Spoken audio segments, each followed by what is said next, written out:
I'm on the road again and ready for more grand tours around our beautiful country.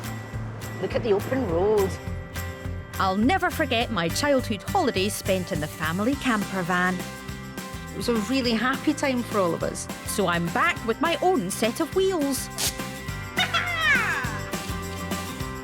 Named after one of my favourite people. I'd like you to say hello to my wonderful camper van, Helen Mirren. She is the perfect travelling companion. Let's pack this away. For a great adventure. Come on.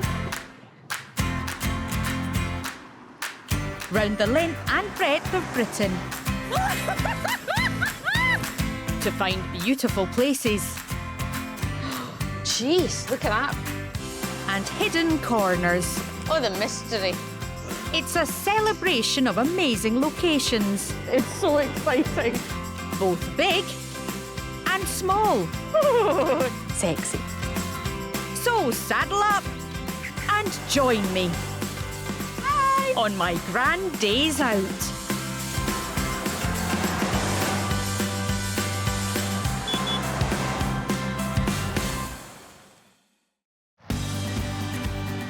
This time I'm exploring Cornwall's amazing coast. Oh, this is beautiful. I'm all set Watch this Roger Moore eyebrow. Ready? to hit the heights I just got a text from my mum. and see astonishing sights It is just extraordinary. as I get to taste and experience the very best of Cornwall. Yes! That was it! Stretching for almost 300 miles and featuring more than 300 beaches, Cornwall boasts one of the finest coastlines in the country. A glimpse of the sea. Lovely. It's good to be back with a van that you need to pay attention to. Oh, I just got hooted at. I've only been on the road for 5 minutes. Helen's classy chassis is already attracting plenty of interest. Woo! Yes! Folks obviously know star quality when they see it. People have been suggesting other names for Helen, of which my favourite was Gillian Vanderson. I love Helen Mirren, though, it's fine, but Gillian Vanderson was an excellent suggestion, whoever sent me that one. Thank you. Now, last time we were on some adventures around the country, I tried so many things I never thought I'd do. And you know what? I absolutely loved them. There's no such thing as I can't do it. So let's see what happens. Oh, I'm so excited. I'm starting off in the pretty village of Charlestown, where I'm told there's a historic harbour as spectacular as they come. Over 200 years ago, Charlestown Harbour was used for the export of Cornish china clay, something that's still mined locally to this day. You can't fail to be happy when you're somewhere as beautiful as this. This wonderfully preserved harbour is the last working 18th century Georgian port in the UK and a UNESCO World Heritage Site to boot. It's the perfect spot to get my bearings. These are always so enormously huge. Hold on a second. Dignified. OK, we're in Cornwall. From here in Charleston, I'm going to travel southwest to cross the beautiful River Fal by ferry. I'll continue my way down England's Toe to the stunning Gyllyngvase Beach, before concluding my adventures with Helen at the world-famous Land's End. I know from messages I've received that some people get very angry when maps are not refolded properly. You were in the Brownies, you were taught how to fold a map. Brown Owl would have been very proud. Hi there. Oh, morning. Hello, Hi. I'm Susan. Oh, hi, Susan. How are you? I'm Ash. Oh, lovely to meet you, Ash. This is incredible, this place, isn't it? Yeah, it's not too shabby at all. Ash runs a quayside bar and has the privilege of seeing this gorgeous port every day. Tell me about this wonderful harbour we're standing in. Well, it's a Georgian harbour which is known for films that have been made here and also for having tall ships and shipwrighting. They filmed Poldark down here because it's a beautiful location. They did Alice in Wonderland, the later version. The Eagle has landed, and Mansfield Park. And part of the filming involved a guy coming down and letting some doves go. And then off they flapped, and then he didn't take them away again. So the randy flappers that he let go and the and the pigeons kind of got friendly. So that's why there are all these doves? Yes, so but now it's their puffs, they're kind of dove, pigeon, hybrid, and there's tons. It's quite nice watching the white birds fly across the harbour, not quite so good when you get a bit of a bird strike. What I would really like to do is find out about these wonderful, beautiful tall ships that are here. Yeah. You need to talk to Alec. He's the man over there. He can tell you anything. Blue top, handsome devil, that's the guy. Blue top, handsome devil. You got it. It's almost like Asher saying this entire harbour is full of handsome devils. It truly is. Well, maybe. But I think the biggest stars here are the magnificent ships. They truly do transport you to another time. I was totally looking for a handsome man on top of a ship. Yeah, it could be me. That's you. Do you mind coming down? We'll have a chat. I'm getting vertigo just looking at you. Alex is the first mate of Annie, a sleek 90-foot topsail schooner. These are incredible ships. What were they used for? This one was a fishing vessel originally in Denmark. She was built in 1930. People like these things, so they convert them. Now we do charters and stuff. I've promised myself, just in life in general, I'll do things that I would never think I could do. Yeah. Is there anything that I could do up there? Yeah, well, we need to put a block back up. The block will be used for a pulley to raise the sails. Unfortunately for me, it's more than 30 feet up the mast. You know when you say something and you think, I wish I'd never said that? Any hints or tips of how to get up and down there? You just hold onto these and climb up like you would a ladder. Concerning me is this. Yeah. Tiny legs. Will I be OK? Yeah, you'll be fine. As a landlubber with a fear of heights, this challenge is double the trouble. OK, 3 points of contact at all times. Just don't think about anything. OK. Oh, my goodness me. OK. I'm getting there, but I dare say Alex's regular crew are a touch faster. You're doing well. Oh. I'll be up in a minute, Alex, Yeah, no OK? Oh.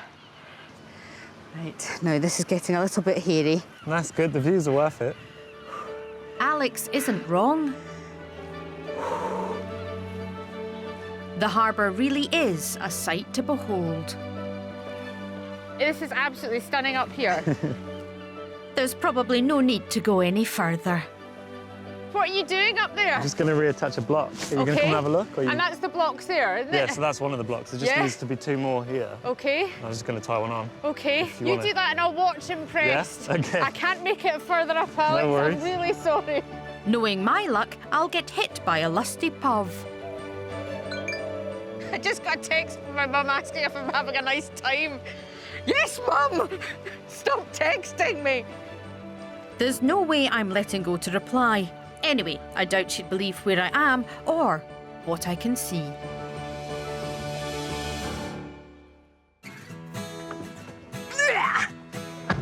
Graceful. Just getting the land legs back because it's time to hit the road. Whenever I come places like this, I think, oh, I'd like to live here. Just come out of your house in the morning and you're in the middle of the countryside and I'd make jam. And I'd exhibit my courgettes at the local village fair. The problem with all of my country dreams, I get frightened if I'm 5 minutes from a shop. What if I ran out of milk? But you wouldn't, because I've got long life milk in the pantry. So, pantry, I'm Nigella Lawson. I'm Nigella Lawson. Excuse me, let's see what I've got in the pantry for dinner tonight. Just some calamari and marshmallows. You're welcome round for your tea anytime you want, Nigella. Oh, goodness, it's bright. Cornwall boasts some of the finest gardens in the country, and I'm off to see one of the most extraordinary of them all. The Lost Gardens of Heligan. I mean, that sounds like the best day out ever.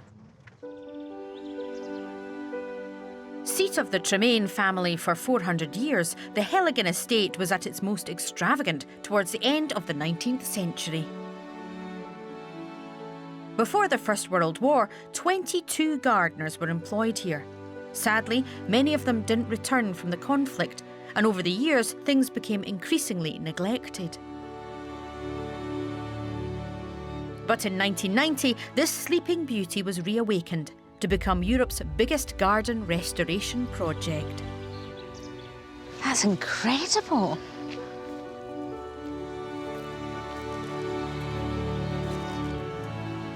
Oh, it's lovely. It's like something from a fairy tale. It's beautiful. Because of its unique climate, Heligan is home to the UK's only outdoor jungle. I love James Bond. Roger Moore always had quite a natty safari suit that he wore, and I've always looked at it and thought, oh, I'd love to wear a safari suit. So I've kind of got my tribute to Roger Moore and James Bond on, so I can go to the jungle. Watch this Roger Moore eyebrow. Ready?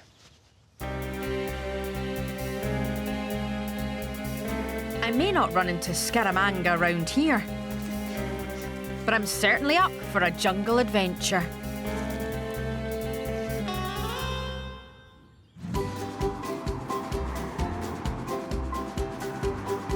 I'm having a grand day out, exploring Cornwall's incredible coast in my faithful campervan, Helen. Changing gears in Helen Mirren is the smoothest operation in the world. Excuse me. There we are. My hard-working companion has taken me to the UK's only outdoor jungle at the Lost Gardens of Heligan. Oh, I really want just now some giant lily pads for me to jump over. I'm looking for Cindy Madison, who grew up nearby and knows every inch of this paradise. Cindy, it's lovely to meet you. I heard you were the jungle supervisor. It's an incredible job title. It's a gorgeous job title. I've got a team of 3 guys and we look after the jungle, basically. This is where you used to come and play as a child? Yeah, when I was in Mother, sort of, I don't know, 12, 13, us local kids used to come in here and this was our playground. Of course, the place has come a long way since then. So is there something about where it is that means that these particular plants grow better here?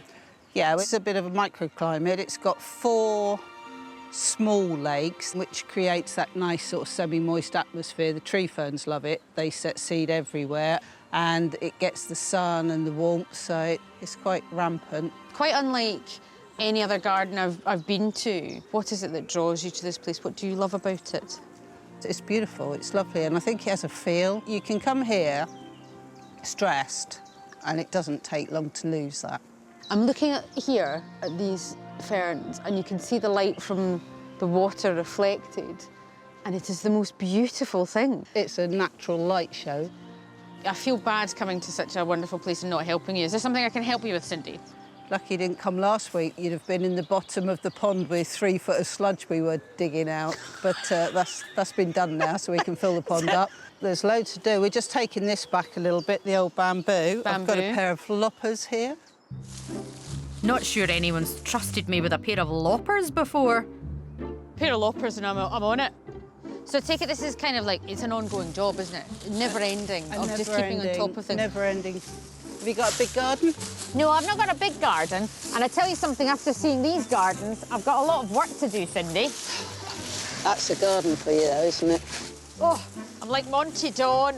You are. More like Monty Don. You're welcome to stay all day. I'm loving it. I have to go. I don't want to get lost. Yep, so which way should I go? I'd go back across the pond, down the boardwalk, keep going, and to get out, you can't miss it because there's a bridge down There's a bridge. there. OK, so without the bridge. OK. Yeah. I'm going to watch this. This is going to be the most dignified exit ever. Thanks, Cindy. You're welcome. Thank you. The Lost Gardens have been full of brilliant surprises. And the way out is no exception.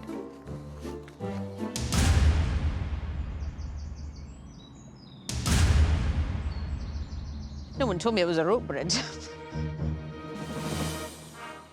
Okay. Okay. Oh, it's bouncy. It's quite bouncy. I can do it. I can do it. I can do it. See, this is real Indiana Jones stuff. And with the lost gardens of Heligan found, the adventure can continue.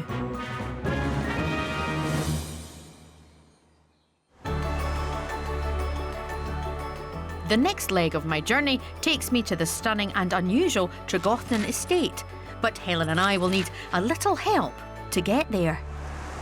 Oh, King Harry Ferry. Lovely.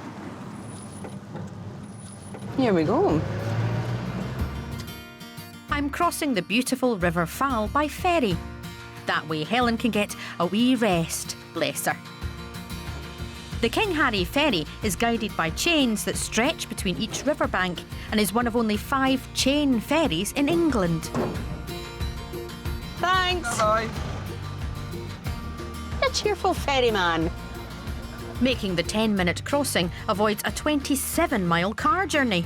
It's said that this ferry saves 5 million car miles a year, which is great for the planet and for Helen's clutch. Hi. Hiya, nice to see you.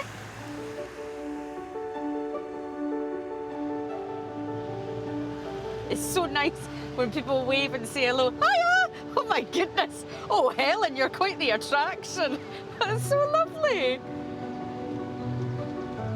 I've heard that Britain's first tea plantation is somewhere around here. That's an attractive face. Oh my goodness, that was the worst thing ever. But it's easy to lose all sense of direction in Cornwall's narrow lanes. It seems like I'm driving round and round in circles. But getting lost in Cornwall is no hardship when you stray across hidden gems like the village of Coombe. I'm really sorry to bother you. First of all, this is one of the most beautiful places I've ever been, isn't it? It's gorgeous. Isn't it? Yes, it is wonderful, especially on a beautiful sunny day like today. I'm looking for a tea plantation. It's round here, isn't it? Yes, you are in the right location, but you've just got a little bit further to go.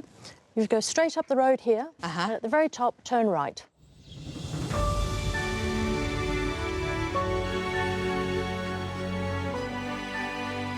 Home of Britain's first commercial tea garden, Tregothnan Estate has just the right set of conditions to grow some of the highest rated teas in the world.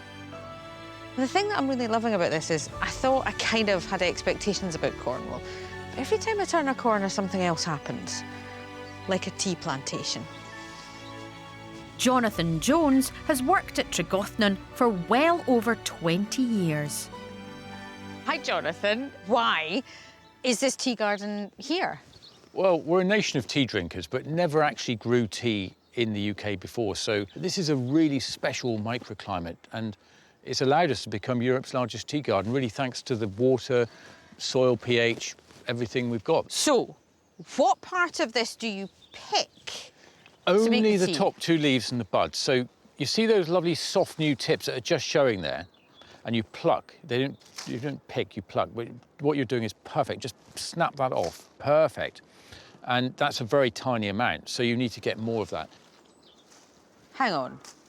That's what you pick for the tea? And the rest of the bush just exists? That just exists. That's called the maintenance leaf, and they are literally there just to photosynthesize and keep the bush alive. So we don't make tea out of any of the other leaves. It's literally just the top 2 leaves and the bud. I can see why you need so many tea plants. That's quite an astonishing thing. You just pick off the wee top leaves. Did you think you could come out here and just grab? Well, I just thought you'd handfuls of tea. All this plucking works up quite the thirst. So Jonathan is going to show me the right way to brew and taste a cuppa. Grab some of these semi-oxidized leaves and with your spoon put them in the tasting cup. That's it, that's plenty. And then we're going to put some hot water on there. You be mother. That's me. Oh, That's there me you full. Right. And then we put the timer on. How long? We'll give this 5 minutes. What is your view, Jonathan, as a tea expert, on the milk issue? Milk should be second. That is the right answer. Thank you. I mean, I don't know. That, to me, is the way it should be. Well, because you can't take it out, can you? You can't take it exactly right. Time's up. Right. So grab the tea tasting cup with the bowl itself. Yeah. And then basically you're pouring it. See the serrations there? That's where the liquor comes out like that. Yeah. It's a messy business. That's it. Oh, that's lovely. Apparently, to properly appreciate tea's subtle flavours, one must master a critical tasting technique. We'll do it professionally. Slurp it out of the bowl. Why am I doing that? Because the taste, get all the liquor. Oh dear, that's not something this lady was raised to do. It's just so against nature. Just take a little bit of the sort of...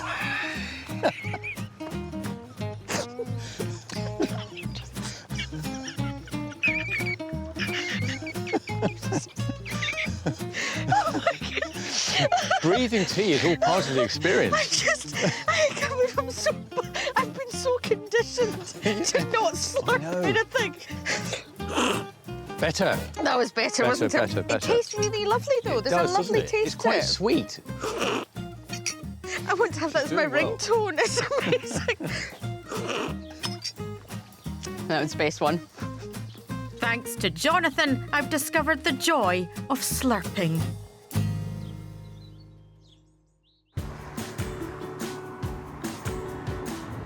Oh, dear. I'm now heading over 20 miles westwards to Gwythian, where I've heard I'll find one of the most stunning beaches in Cornwall.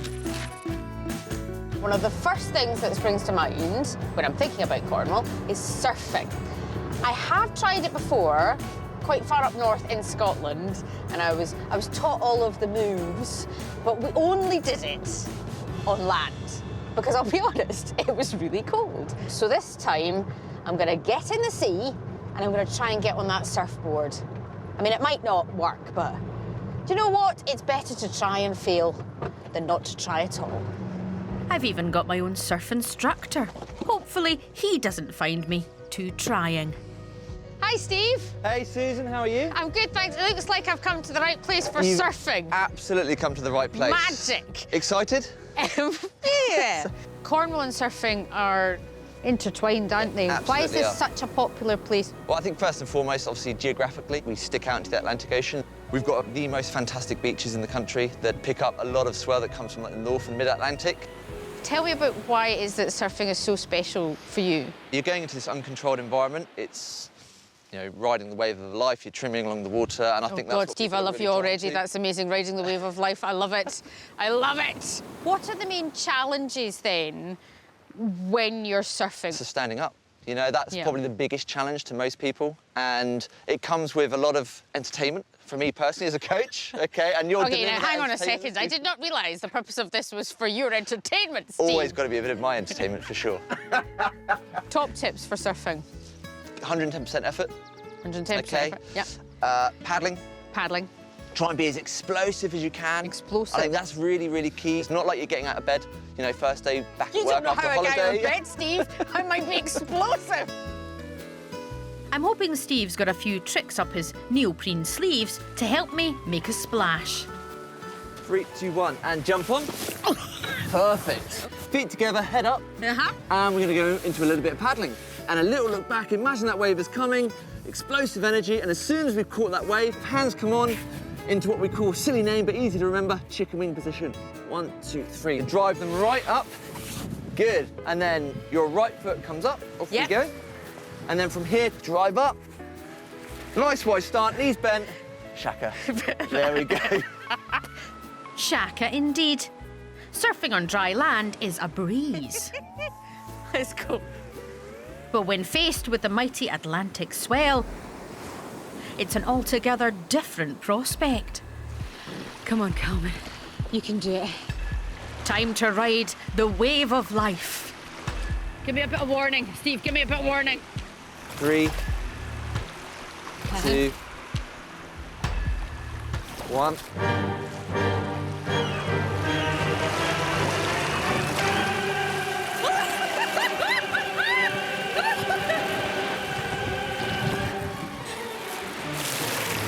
And then chicken wing. Chicken wing. And up. That's it, go on. That's it. 1. Okay. And up. That's it, go on. It's exhilarating, but I think getting up on my knees is as far as I'll get. This is your entertainment. This is what I was talking about earlier. This is my entertainment. And I think that makes it clear. I'm a comedian, not a surfer. So glad I did it, because surfing is so synonymous with Cornwall, and now I've done it. Badly.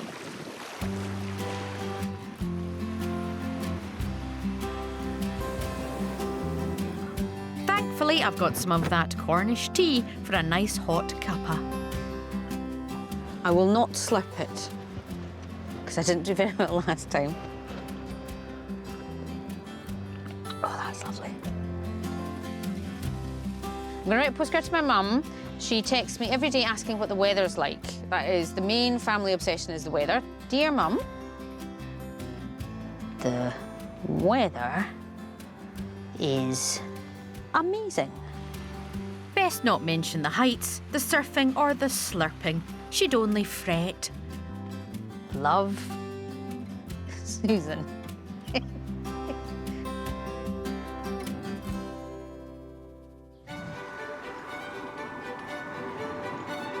I'm having a grand day out. Breathe in. Thank you. Exploring Cornwall's stupendously beautiful coast. How could you not be happy driving a bright orange campervan called Helen Mirren in this kind of weather? I'm now heading to a place where I'm sure Dame Helen Mirren herself would feel very much at home. Minack Theatre. Jeez, look at that. This is a theatre like no other.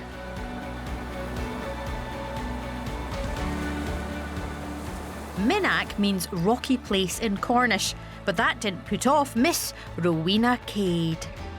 The daughter of a wealthy mill owner, she paid £100 for the headland in the 1920s and built her house on the cliff top and the gardens below. When you arrive, it is just extraordinary. In the winter of 1931, Miss Cade set about transforming her gardens. With the help of a few locals, she turned this unlikely site into her own version of a Roman amphitheatre for the local Am-Dram society. Sometimes there's no point in trying to describe how you're feeling because it's pretty indescribable. I cannot wait to see what's down here. Miss Cade carried on evolving the theatre and gardens for the rest of her life, and that work continues to this day. Head gardener Claire Batten and her twin sister Lynn help look after one of the most incredible performance spaces anywhere on earth. Well, the easiest way of explaining is I look after the grey. And I look after the green. Okay, So I do all the loving it plants. already. Yeah, I'm loving it already. So I look after everything that's sort of, well, the cement work and construction and maintenance, I suppose you call it. And how long have you been doing that for? About 20 years. So you know all kind of the nooks and the crannies around this place very well. Yeah, I know where to hide as well. And to be out of the way, yeah. Hold on a second, let's have a conversation about that. I love it when someone says to me, I know where to hide. Really? Great, tell me. Well, sometimes is that, you know, we are on the tourist trail and we do get a lot of people here, and sometimes you just actually need a little nook and cranny to do a bit of work on, so you save those bits of jobs up when it's a really busy day. I'm going to tell you something I've never said publicly before. I once hid in the bottom of a filing cabinet. When I was a lawyer, I was so upset I hid in the drawer of a filing cabinet. I'm not sure the formidable Miss Cade would have been amused by that sort of performance. But the bloody mindedness of the woman, I mean, she was just dogged. She was really thin and wiry, but She carried all the sand from the beach to build this. The point of this is this was for local dramatics groups to use. This wasn't for anyone apart from the local community to use, which is a beautiful thing. And don't forget, we're at the end of the land here. There's nothing to do. So they created all their own entertainment. And there is a great saying, Cornwall's is shaped like a Christmas stocking. And where we are is the toe, and all the nuts find their way to the toe. And so people sort of gravitate to here.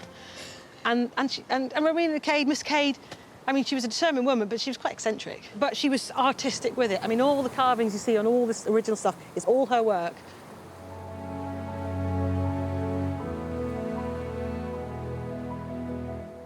This has an incredible feel unlike any other theatre I've stepped in before. It's a real joy to sit and watch a play. And you know when you watch a play and you get that feeling that nobody else is in the audience and you're just transfixed? There is nowhere better on the planet to be than in that moment on a summer's evening. It almost brings you to tears. You're carrying on a tradition of a woman who created something magnificent. You get this weird feeling that you don't want to change too much and you don't want to go off-piste with what you're doing because you think, she wouldn't approve. Apparently, it's an enduring Minack tradition to scribe names and designs into the concrete. Would you like to put a character name in? I think to be fitting, it shouldn't be my name. And I hope Miss Cade would approve if I wrote Helen's name. Yeah. Would that be OK? Yeah, that's fine. That's Helen for you, making a mark wherever she goes. So there it is, Helen, hopefully for a very, very long time here in this incredibly special place. Thank you for letting me do that. And I hope Miss Cade loves it. It's brilliant to see how one determined woman's vision is still growing. I think eccentricity is something we should all celebrate. Visiting the theatre has taken me back to treading the boards in my old school production of The Pirates of Penzance. We will quickly be personified, conjugally matrimonified by a doctor of divinity who is located in this vicinity. By a doctor of divinity. So there you go, Pirates of Penzance, school production, age 14, still got it. Never had it. Doctor of divinity.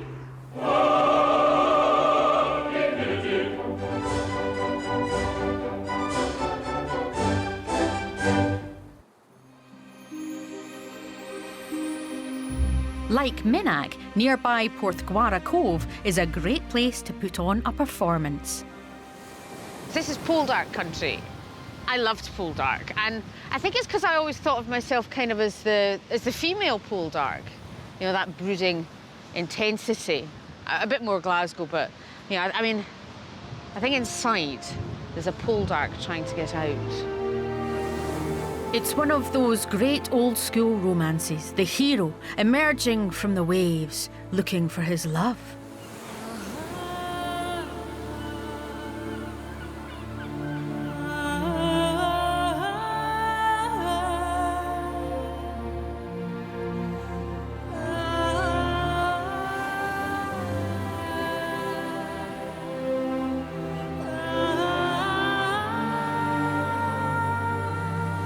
Well, Poldark had his love, and I've got mine. Oh, that looks lovely. Where'd you get it? Of course, it would have been a very different show.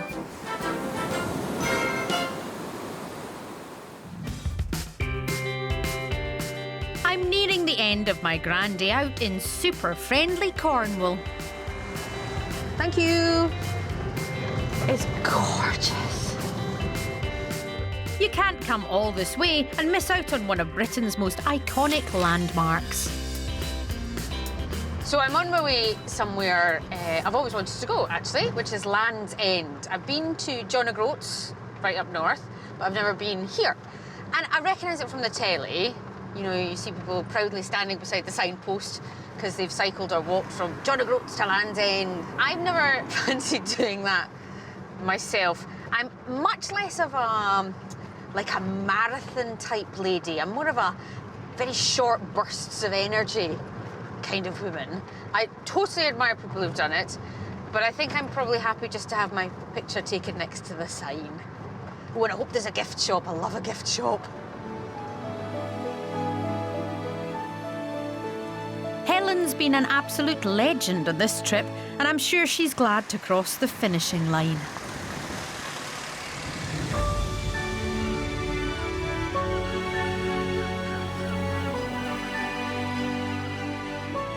Land's End has been inspiring people since ancient times, when it was known as Balerion, place of the sun.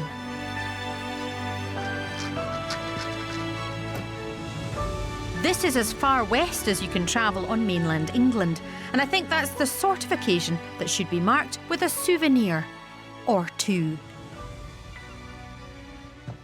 Hello. Hello there, how are you? Oh, a bit windswept. Does my hair look okay? Absolutely wonderful. Thank you. Can I go for a wee wander? Of course, help yourself. Thank you very much. Love a gift shop. Love a gift shop. Helen is looking a little bit bare. Oh, I like a pebble. Now, see that in the living room? Perfect, having one of them. Like me, you might buy an emergency present in case someone asks, did you get me anything? Cottage cream fudge, emergency present, done. Can I have all of them, please? Of course, let me pop them through for you. Thank you. This is, of course, well known for, you know, charity events coming to Land's End and stuff. You must have seen some incredible people completing we have. Some brilliant things. Yes, we've had Gary Barlow, he's been down here, James May. Along with him was Chris Evans, not you know, Captain America, but... just the radio DJ, radio not DJ. Captain America or anything. And now yourself. I mean, it took a Number while, one Megan. It took a celebrity, while, yeah. but yes, it's absolutely fine. Megan, thank you so much. Lovely to meet you, thank you for Oh, coming listen, today. lovely to meet you too, for my souvenir gift bag. Honestly, it's better than diamonds. Oh, I'm so Thanks, pleased. Megan. Thank you, bye. See you later. We did it, Helen. We made it to our Land's End. Cornwall's been absolutely wonderful, hasn't it? It's probably appropriate to have a commemorative selfie, isn't it? At the famous sign, world famous sign, yes? Okay. Okay, now remember to smile for the camera, Helen. Remember to smile for the camera. Okay, 3, 2, 1. Cornwall! The trip has gone by in a flash, and there's one more big adventure for me. So it's goodbye, Helen. Hello, helicopter. I'm about to head almost 30 miles offshore to the breathtaking Isles of Scilly. In the past, I've been quite scared of flying, and I've never been on a helicopter. So there's only one thing for it.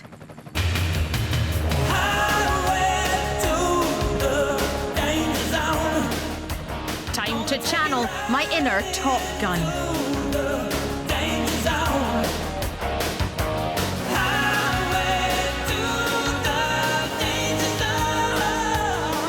I may look the part, but I'm a Calman, not a maverick.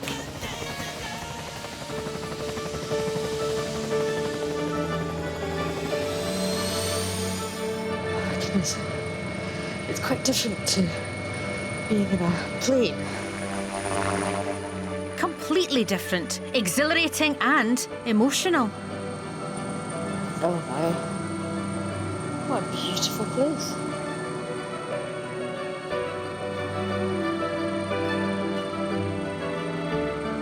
I mean, when else are you going to see it like that? The amazing views from up here are helping me forget my nerves. Wow.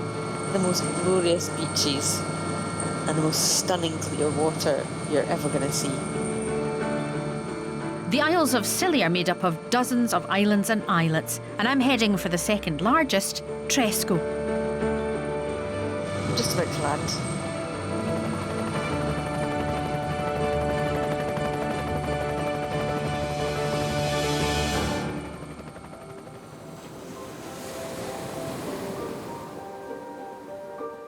This gorgeous group of islands has the highest average temperatures in the British Isles. Frost-free winters allow subtropical plants from Brazil, New Zealand and South Africa to flourish in the peaceful Abbey Gardens.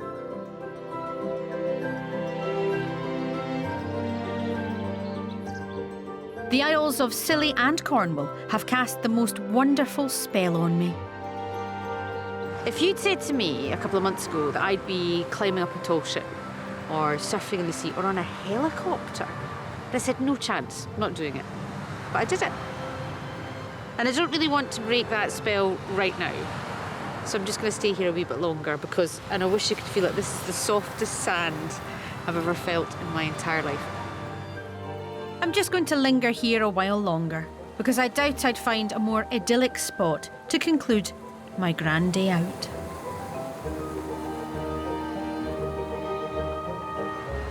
Guys, do I need to get the helicopter off or is there a ferry or something? A helicopter.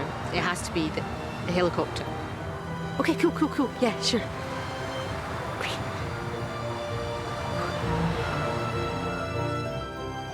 Perhaps just a few minutes more.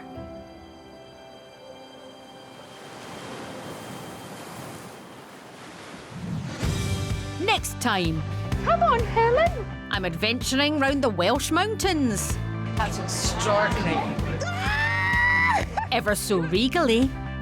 Off with your head! Always with dignity. Oh, excuse me. I'm meeting the locals. They seem a little grumpy today. Hello. And seeing the sights. Magnificent. Because North Wales has it all.